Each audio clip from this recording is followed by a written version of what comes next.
అందరికీ నమస్కారం అండి. ఇప్పుడే అందిన వార్త స్కామ్ కేసులో అనగా ముఖ్యమంత్రి తీవ్ర టెన్షన్లో నాయకులు రాష్ట్రమంతా షాక్ అంటూ మనకు లేటెస్ట్ అప్డేట్ ఇప్పుడిప్పుడే రావడం జరిగిందండి. ఆ వివరాలు అనేది వీడియో రూపంలో తెలుసుకుందామండి. వీడియోని స్కిప్ చేయకుండా పూర్తిగా చూడండి, అప్పుడే కంప్లీట్ ఇన్ఫర్మేషన్ అయితే అర్థమవుతుందండి. వీలో చాలామంది చూస్తున్నారు కానీ సబ్స్క్రైబ్ చేయకుండా చూస్తున్నారండి. దయచేసి ఛానల్ సబ్స్క్రైబ్ చేసుకొని bell button all notification activate చేసుకోండి. ఇటువంటి లేటెస్ట్ అప్డేట్ అందరికంటే ముందుగానే అందించడం జరుగుతుంది. అదేవిధంగా చూస్తున్నారు కానీ లైక్ చేయడం మర్చిపోతున్నారు. దయచేసి లైక్ చేయండి. ఇక లేట్ చేయకుండా వివరాలకైతే వెళ్ళిపోదామండి. మనం Mysuru urban development authority MUDA భూముల కుంభకోణం కర్ణాటకలో తీవ్ర సంచలనంగా రేపుతుంది. ఈ కేసులో స్వయంగా సీఎం సిద్ధరామయ్య పైన కేసు నమోదు కావడం ఇప్పుడు చర్చానీయాంశంగా మారింది.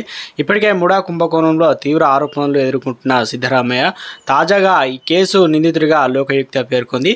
ఈ కేసులో A1గా సిద్ధరామయ్య పేరును FIRలో కేసు అయితే నమోదు చేశారు. సిద్ధరామయ్యతో పాటు ఆయన సతీమణి పార్వతి, బామ్మర్ది మల్లికార్జున స్వామితో పాటు ఇక మరో వ్యక్తి పేరును కూడా నిందితుల జాబితాలో చేర్చింది. ఈ నేపథ్యంలోనే కేసులో ఆయనకు రోజుకు మరిన్ని చిక్కులు అయితే ఎదురవుతున్నాయన్నమాట. రాష్ట్రంలో సంచలనం మారుతుంది. ఇప్పటికే కాంగ్రెస్ ఏదైతే ఉన్నటువంటి ప్రభుత్వం సిద్ధరామయ్య తాను రాజీనామా గురించి చేస్తారా చేయరని క్లారిటీ కూడా ఇచ్చే ప్రయత్నం అయితే చేశారు.